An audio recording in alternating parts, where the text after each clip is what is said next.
guys, it's Courtney. Today I'm creating a card using the Elves and Their Shelf stamp set by Neat and Tangled, as well as that Copic stencil. And I bet you all are so surprised that I'm going to be creating a one-layer scene card here. I am working on a piece of Neenah Solar White 80-pound cardstock. This is cut down to 4 1/4 by 5 1/2. And as always, I am starting off with my pencil and a T-square ruler, just mapping out my basic scene here before I start my stamping so that I know exactly where to stamp my images. I'm going to try to make it look as if they are sitting on top of a mantle of a fireplace. So I want to make sure that I at least have that mantle mapped out a little bit before I start my stamping so that I can stamp them in that seated position on top of that mantle. I'm going to be stamping with Blackout ink by Ink on 3, and I'm stamping directly on my card panel as well as a piece of Simon Says stamp masking paper. I'm just going to have to mask out some of the images, mainly just the elves and the little snow globe. I'm also going to be using the stocking stamp in the stamp set, but I didn't have to mask that, being that's hanging directly over my fireplace, and the only place I'm doing any ink blending is on the top portion of the card. Once I had all of my stamping done for my main panel of my card, I'm going to take another piece of the Neenah Solar White 80-pound cardstock, and this is also cut down to 4 1/4 by 5 1/2. I pre-cut all of my cardstock, so I have a big stack of the Neenah Solar White cut down to an A2 size card already. And there's another little elf image in the stamp set, and this is going to be going on the inside of my card. And this is going to be the only thing I stamp here. I'm not doing any kind of scene on the inside. This is going to keep this part nice and simple. So I went ahead and went over all of my pencil lines with a Copic Safe pen. This is an EK Success journaling pen. Just being careful not to go over my images. You can certainly mask them out first if you're too concerned about going over them, but they're really basic shapes, so it's easy to go around. Now for the fire inside the fireplace, and I know I've told you guys before I'm not artistic, and this proves it.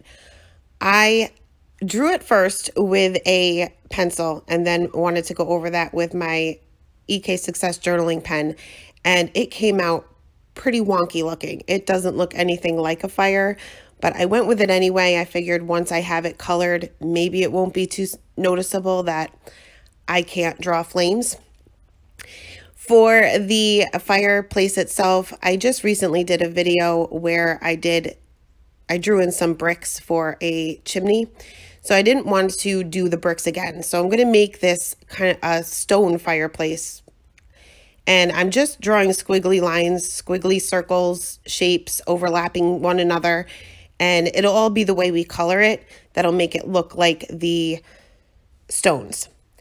So I went ahead and cut out my masks, and I just cut the top part. I didn't worry about their little feet hanging over.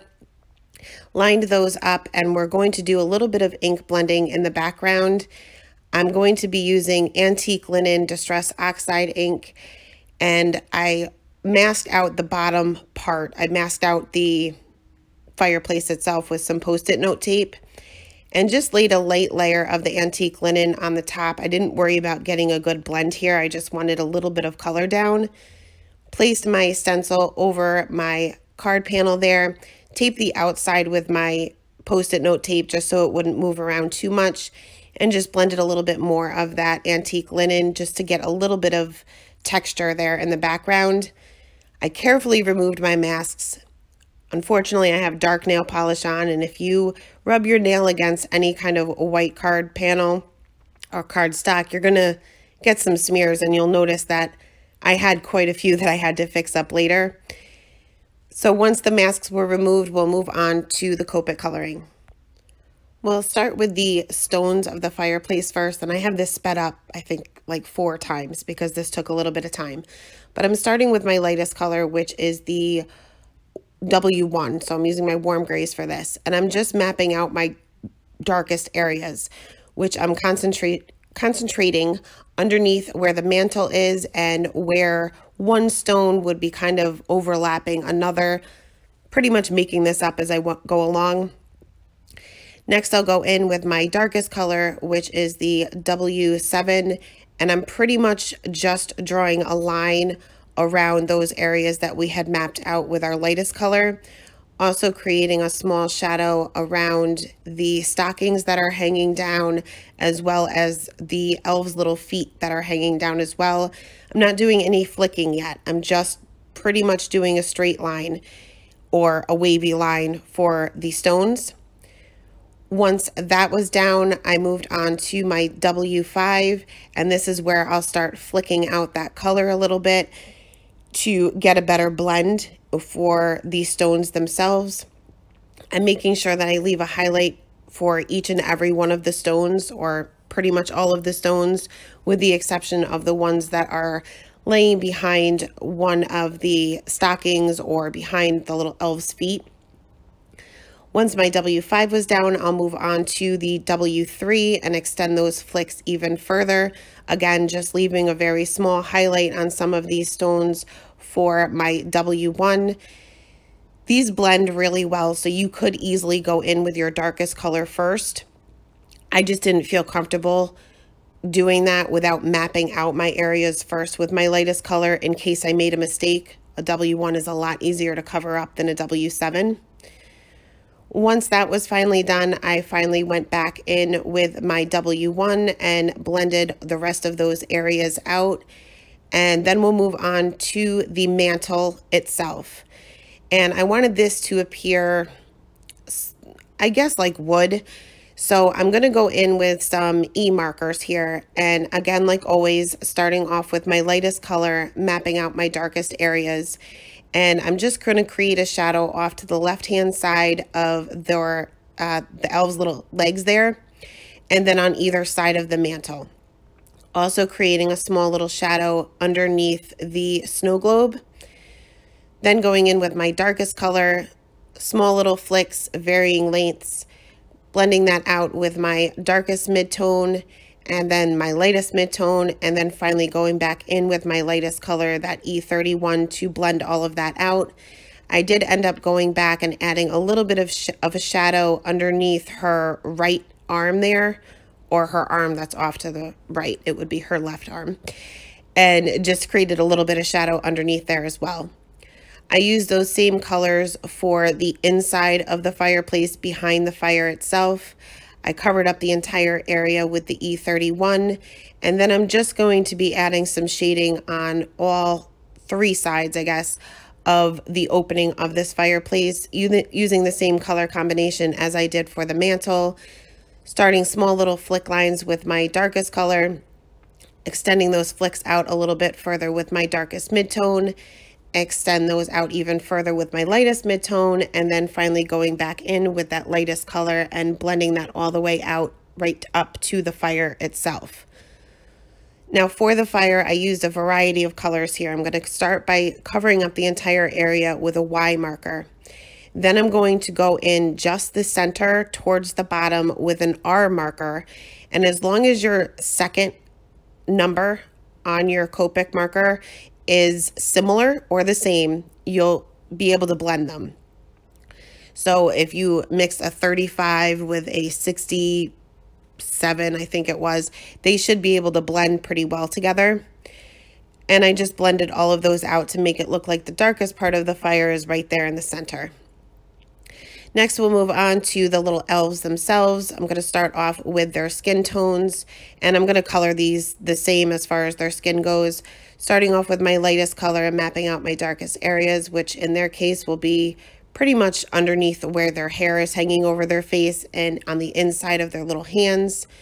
Going in with the E04 and going over those same areas that we had mapped out, blending that a little bit further with the E11, then moving back to the E01 and E00 to cover all of that up. I did add a little bit of shading to their ears just so that they weren't one single solid color, but I did skip the darkest color. I started with my darkest mid-tone for their little ears. Now for their hair, I'm going to color their hair a little bit different. I'm going to start with my little boy there, and I'm going to make him a brunette. So I'm going right in with my darkest color. Typically when I do hair, I start right away with my darkest color because I don't like to overblend my hair, to make sure that I kind of reserve some of those flicks to make it look like it has some texture. I'm just adding just a little bit of shading underneath his hat, and these are teeny tiny areas, so you want to make sure that you just use the tip of your marker, various lengths of flicks, and then on the bottom part of his little bangs there.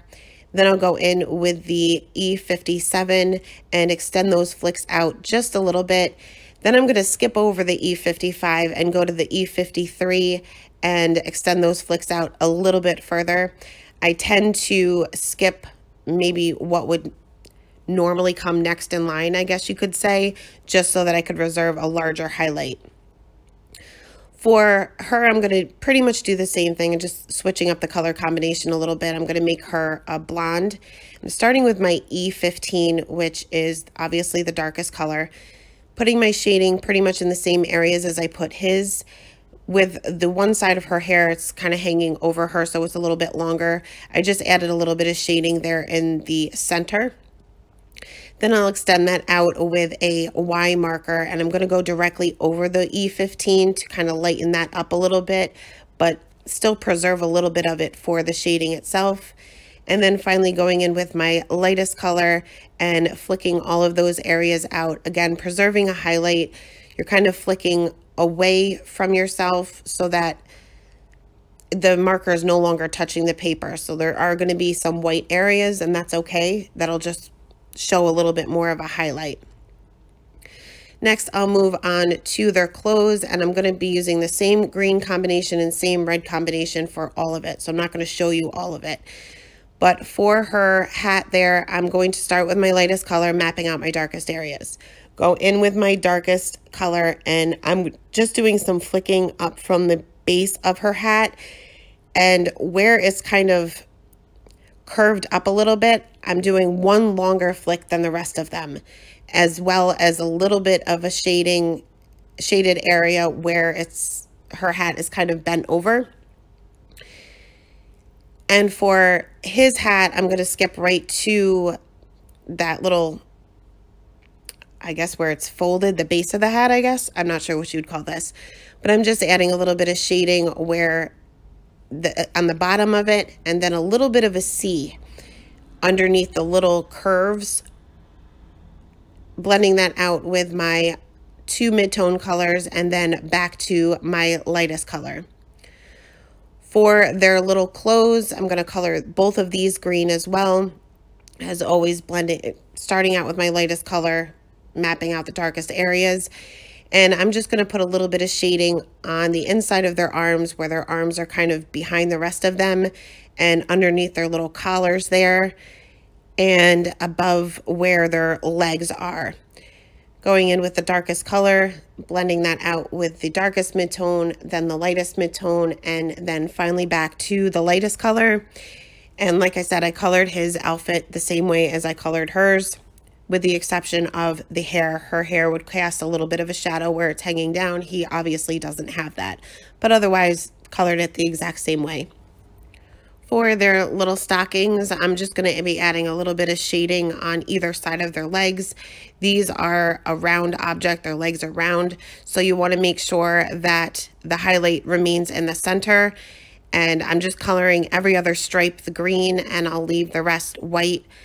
Again, colored his stockings the same exact way.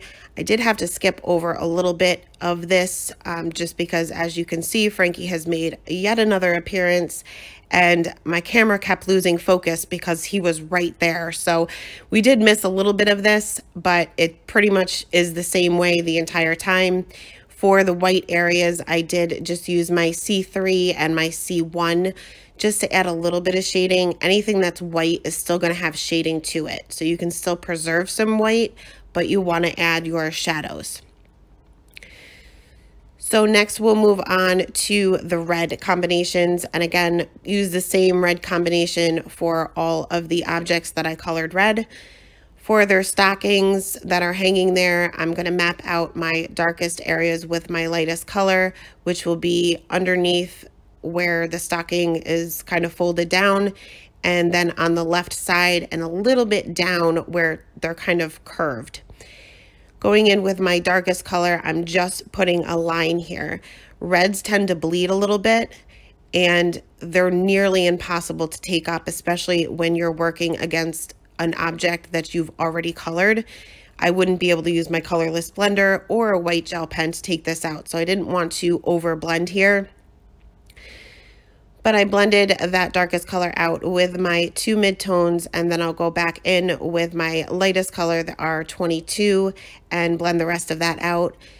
Now I colored his hat the same way as I colored her hat, only I used the same red color combination, and the bottom part of her hat I colored the same as well.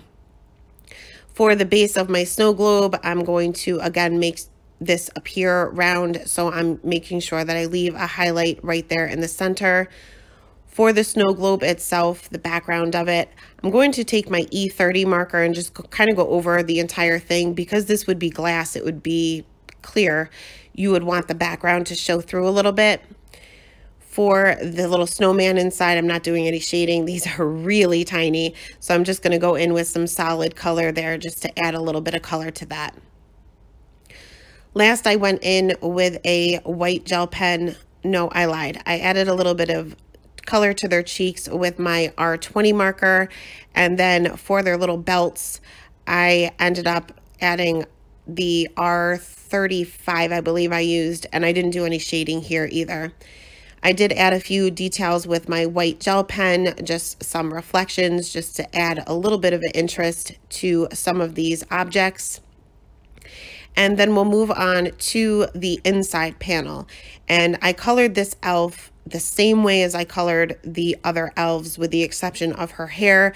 So I'm going to super speed this up so that you won't be too bored with it. So for her skin, I'm using the same color combination as I did for the other 2 elves. Again, starting with my lightest color, mapping out the darkest area. Her shadows on her face would be underneath where her hair is, and then her little hands are kind of hanging over that sign as well. For her hair, I decided to make her a little redhead. So for her hair, it appears to be curly. So I'm going to lay out my shadows the same way as I did for the other 2 underneath her little hat and the base of her little bangs there. But for the rest of her hair, I'm just doing little squiggly lines. There's really no rhyme or reason to it. I'll blend those areas out on her bangs with my mid-tone color and add a few more squiggly lines, and then finally in with the lightest colors, and again filling in those leftover areas with more squiggly lines. Gonna color her hat and her little outfit there the same way as I did for the 2 elves that'll be on the front part of my card. Her hat will be the same color combination for the greens that I used on the front, and her little sleeves to her outfit, I'm going to color hers red, as well as the base of her little hat. I left the top part of her hat, I don't know what you would call that either, the little fluffy part that's on the top of the hat, I left that white, just again using the C3 and the C1 just to add a little bit of shading. For the frame of the little sign that she's kind of hanging over, I just went in with one of my darker green markers and used that pretty much straight across the top and a little bit down and a little bit up and a little bit over on the bottom, and then blended that out a little bit with my lightest green just to give it a little bit of dimension.